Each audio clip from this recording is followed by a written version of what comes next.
I'm Shay Russell from mining.com.au and I'm coming to you once again on the floor of the Noosa Mining Conference. Sitting next to me is a man that doesn't need much of an introduction in Australian mining circles, but I'm going to do it anyway. Hedley Widdup, Managing Director for Lion Selection Group.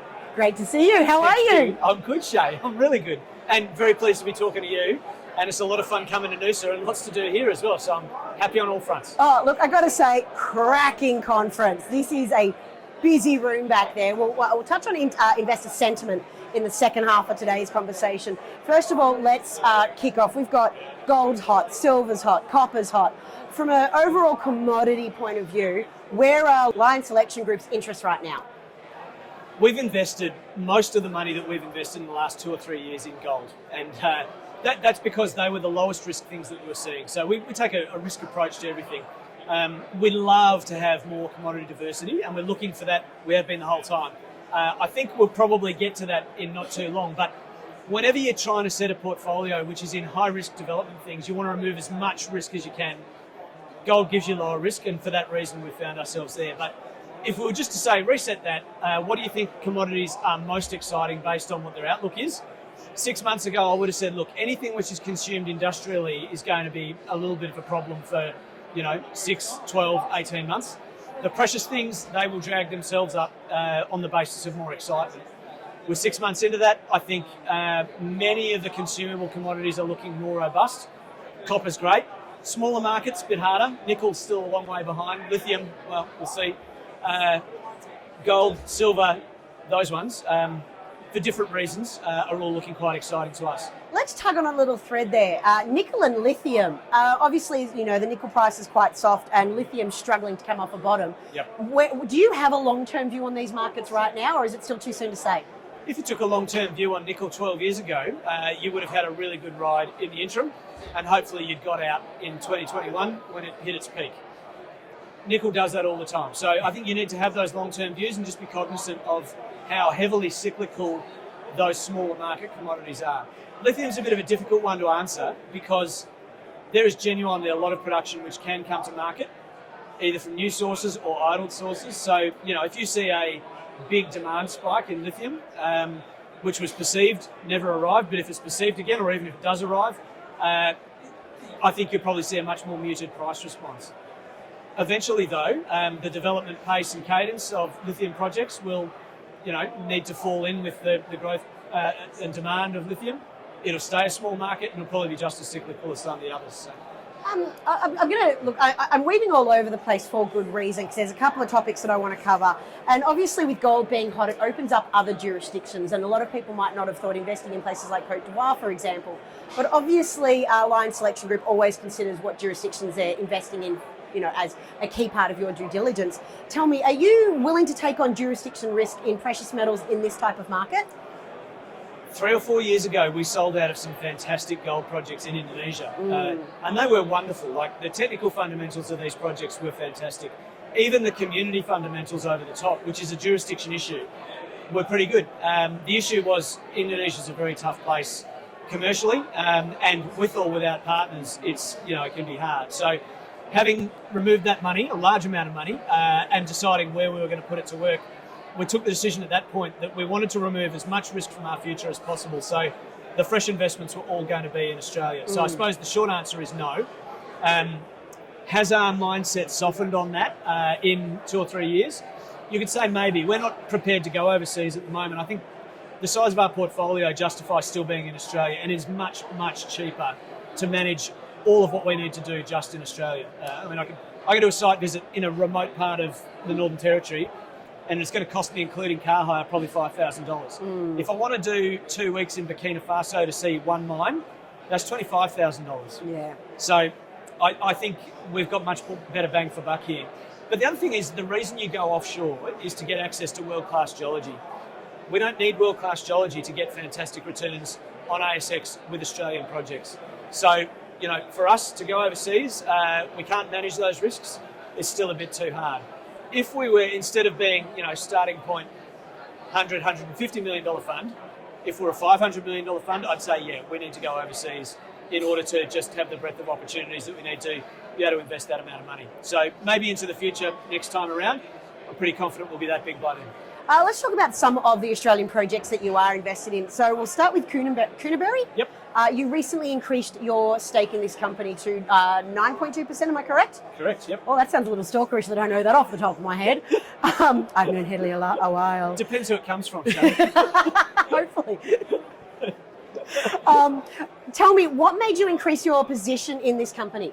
A couple of things. We got involved in Kunterberry when it was very cheap and it didn't have much in it. And to be honest, we thought, well, they're exploring in northwest New South Wales. We're getting into it for essentially a shell valuation. If they find something, great. If they don't, they're open for a transaction. They didn't find anything. I think their original project's still pretty good, but they went off and did transact, and they brought in a portfolio of things. So that's when we doubled down and said, this is well worth having more of. Fast forward from there, they've intersected gold at a place called Enmore, which is near Armidale in northern New South Wales. Where they've drilled across strike there, it's thick. It's got excellent gold tenor. So we don't know how close that comes to surface. I suspect all the way. Yep. The rocks that it's in weather really easily. They don't have much surface expression. So it's been missed historically. Having had a closer look at it and walked around the site, looked at where there are workings and where the old timers are mined, where modern companies are drilled, it's been in the wrong rocks. It's been in sedimentary rocks. What Kunterberry is doing is drilling in granites. Not classically your best gold host. At Enmore it is. So we developed a strong conviction sense on the project not long after they started delivering these results. But then there's been, I think the politest way to say it is, a fair bit of volatility in the stock. With an incoming investor, wanted positions on the board, got one, started selling, and is now sold out. They've gone from not much to about 19% back to zero. And I think that caused a great deal of confusion. So, the main event for a while was, who's this person who's buying and selling and why? And I think really that's just turned out to be a whole heap of noise. We bought the last of their stock for 3 cents. I think it's trading at 5.5 now, which is probably much more the trajectory it needs to be on, moving up through 5.5, 6 cents and into the future, because they're well funded. They've got a superb project there to drill out, early stage, but it shows many hallmarks of being large. And they have a portfolio of other things which need some time and love as well. So I'm very happy with that one. Yeah. Another one that you're probably happy with as well, Sunshine Metals. Yep. They've just put out a resource upgrade today while we're here at the conference. Now, talk me through why you're attracted to this particular project and some of the good news in this resource upgrade. Well, the first part of the reason we backed Damien Keys, who is the managing director there, is he's the guy who took a data set apart, put it back together, and found Penny West in Spectrum, which was a 30 times return for anyone who was involved there. And it was a magnificent discovery. Data rich, didn't need a great deal of extra data to find it. It was sitting there waiting to be noticed. It needed proper interpretation, and that's what he did. So when they acquired Liontown, that's when we got involved. He's done that work. He and his team have pulled that apart, put it back together. They identified a gold-rich area. And what they've published this morning, so this is kind of the crescendo of that, is a 90-something thousand ounces, reasonably high grade. It's about 4.2 grams. Some's at surface, and then you work your way down into underground panels, which are quite rich. That's in an area where there are several processing plants that you can sell that ore, and probably for a fair margin on it as well, because most of those are short of ore. So that's what attracts us, is not a lot of ounces. They're incredibly valuable. That could produce a fair bit of cash flow. So for a $24 million company, for a small amount of capital from here, maybe they could make a return of $100 million or thereabouts. No one's done the numbers on that, so I'm sort of doing that on the fly here. But then you look at a story like that, you think, oh, what are you going to do with that money if you do? There's a VMS base metals ore body, which that gold is part of, which I imagine they could then apply that money to. And more excitingly, they just acquired a project called Sybil. They went looking in the district for more surface gold, and they found something which is just an unbelievably attractive and interesting epithermal gold project. It looks just like, as in window into geology, dipping away undercover. It has high-grade epithermal gold at surface. They've got results which go, tens and hundreds of grams there. But with an epithermal, you're looking for which way the host unit dips. Yep. That will hopefully have deposits in it. And what they found at Pajingo was you find one, you find one, you find one, you find one, and the mine just keeps getting deeper each lobe. So here they are with something that looks like the start of that, and they've got their hands on it for about 150 grand. They'll be drilling that in August. So, where am I excited? I try to get pretty rational about buying ounces cheaply. And here's some guys that I'm just starting to speak gibberish because they're going off exploring and I can't help myself. So I'm pretty pleased with that one too. I'm just going to pause on this one for the moment. I've interviewed Damien a few times over the past year, and there's a lot of comparisons made to Pajingo in the area. Now, for the uninitiated, why is Pajingo even relevant? What's so important about this? Yep. So Pajingo was discovered in the, I'm going to say 90s. I don't know. But it definitely wasn't the 60s or 70s. Epithermal gold is different to what you see in places like Western Australia. There's different geometries, but because it's essentially gold falling out of a fluid which is boiling as a volcano pushes it towards the surface, drops a lot of gold all at once, and they're typically very, very high grade. So Pajingo produced 4.5 million ounces over a 20-year operating life at a very high grade, which means you don't need a big plant. And if you have even a reasonable sized plant, you can find yourself being a big producer pretty quickly. So if you can find another Pajingo, they're an extraordinarily valuable prize. But if you had Pajingo drilled out now, ready to go, that would be one of the things that the mining companies and Mining Gold in Australia would be salivating over taking over. So whatever really is paid for Spartan, forget that. It would be a starting value, not an ending value. Oh, I like there's that. a tremendous amount of value in those kinds of projects. Another project I want to touch on in your portfolio, because this is a little bit different from some of the other ones you've got. You normally stick to the explorer phase, but you've got Saturn Metals. You've got a stake in Saturn Metals. They're developers, aren't they? They are. Look, we actually think our sweet spot is spotting projects which have been reasonably well understood, but not by the market. And when we identified Saturn Metals, everything in development stage gold was being overlooked by the market. So it wasn't us being smart, it was just us sifting through the stuff which had fallen well out of favour. But yeah, they are a developer. They announced a new resource last week, 2.25 million ounces. The unique thing about Saturn is all of the gold is in one bulb, very close at surface.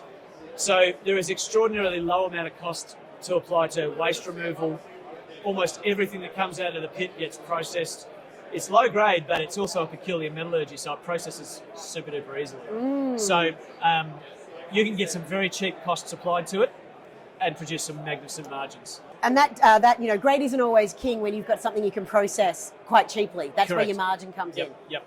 But the fascinating thing with that deposit is that they are now starting to hit higher grades in areas which they haven't previously understood, and they're finding higher grade zones which kind of give it a Spartan-like feel of a low grade project. I think Saturn's economics are far better than the original low grade stuff at Dalgaranga, but the high grade stuff they're finding now brings on the analogy of a high grade discovery, small amount of tons probably, but that can expand the pit and bring more ounces in pretty quickly. So that 2 million ounces, which looks like it'll all be in reserve by the end of this year, could be 3 million ounces before too long, which in itself is exciting. All right, 2 more questions to take this interview home. Now, I can't help but touch on a little known company that you guys have an interest in. In fact, we can say that Line Selection Group, one of the first companies to see value in a privately held company called Platonic.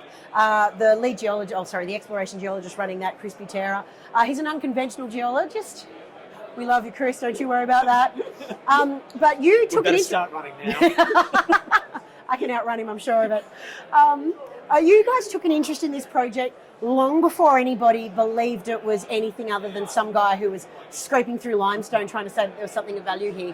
Why did you guys spy something interesting in this very remote part of Australia? And also, too, how does this fit into the overall Line Selection Group sort of portfolio? Typically, we don't take the risks on early stage exploration at all. If we do, it has to be an exceptional circumstance, and there's 3 things which contribute to that.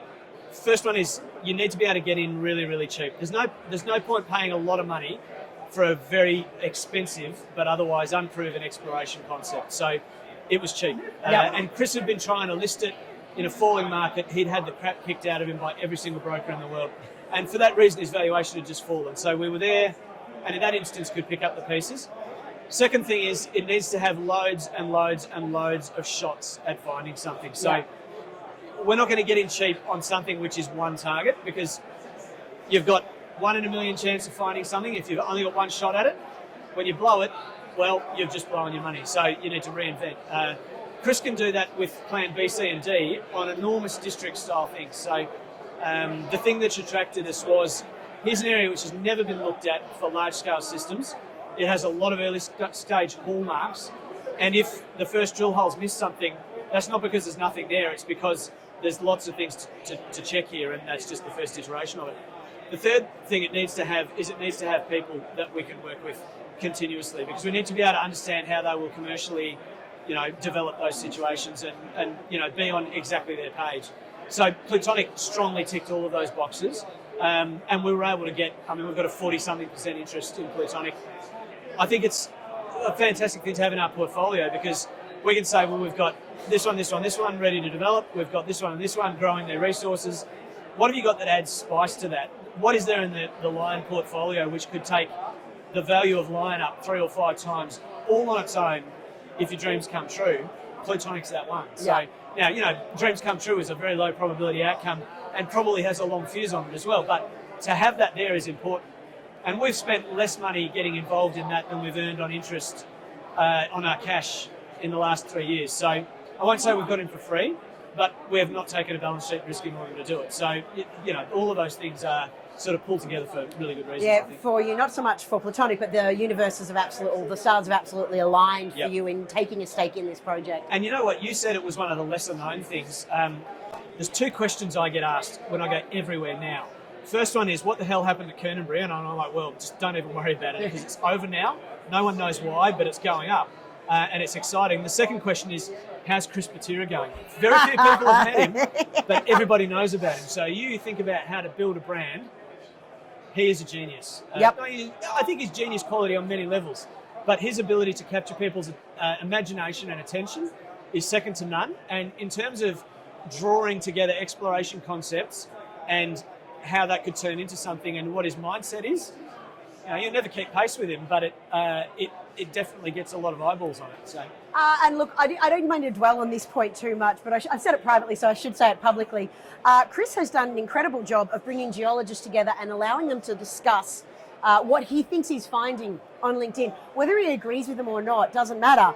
Oh, sometimes he doesn't agree with them and he makes it known, but he's allowed open discourse on LinkedIn, and I think that is a wonderful attribute, and I want to see more geologists having that discussion. It's almost like he's crowdsourcing some of these things as well, because he goes, here's a rock, has anyone seen anything like this? And he probably gets 25 responses, and then he goes back to them and asks questions, but all of a sudden he's got a lead on a rock, and he can go and research it, and it's amazing how rapidly his mindset around what we're looking for has evolved on that. But I mean, him and the other guys who are in the team as well. So it's it's a fast learning process too. Yeah, it certainly is. And finally, to take this home, this is an investor request coming in today. Ooh, here we go. I know, very exciting. The Lion Selection Group clock. Now, your company has accidentally become famous for this commodities clock and where we are in the commodities cycle.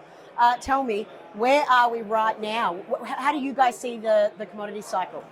So the clock is wound on liquidity. If money is coming into the cycle, it's pushing us into the boom phase, and if it's coming out, it's taking us through a bust. So that's the general premise. 12 midnight is when Cinderella should have gone home, and that's when the bust starts. 6 o'clock, the bottom of the clock, is when the boom starts. Now, it never feels like the boom when you're starting, but it's when you start to see all the first signs that liquidity is coming back to the resources part of the market. Our last quarterly report, we put a lot of commentary in our quarterly, so if people want to look at that, that's where it is. That's where the commentary is. Interesting. Yep. Topical commentary as opposed to just here's what our portfolios do. Our last quarterly contained the clock at 5. Yep. And that was to say, we've moved it to say we think we're immediately prior. Now, since then, the IPO market for resources companies in Australia was closed in May. I think it was probably closed for most of April, and it was definitely closed for most of June, but till late June and then through July, we've seen, I can think of 2 IPOs which have raised more than $20 million. I can think of 2 IPOs which have doubled on listing. That's a really good sign. That says people are coming. And I think we can start to see recycled profits. So what you'll see in our next quarterly, which I'm writing at the moment, we've seen the gold producers kind of level off for about a month and a half. In that time, some of the larger scale gold developers, the Saturns of this world, have continued up.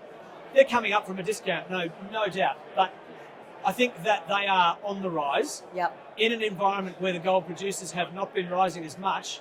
And I've got a bar chart that I'll show that is like all the best performance has been the developers in that short period of time. I think that is topical as well, because it tells me that investors in gold are prepared to take more risk in order to get a return. And that is a behaviour which is symptomatic of, are we at 6? Now, I don't know if the clock will be at 6 in that quarterly, but we might look back at now and say, was it 6 o'clock now? So my mind is somewhere between 5 and 7, and I don't know quite where just yet, but I just don't want you to think it's stuck at 5. It's definitely moving forwards from there. Yeah, we're seeing momentum. Listen, Hedley, I really appreciate your time today. I asked for a 5-minute interview and I got 20, so thank you very much for your time. I love chatting to you, Shay, so thank you very much. Amazing, thank you. Thank you for being here. There's a bunch of companies out there that I'm sure would love some Lion Selection Group money, so go check some of them out. I'll go get my bucket. Thank you.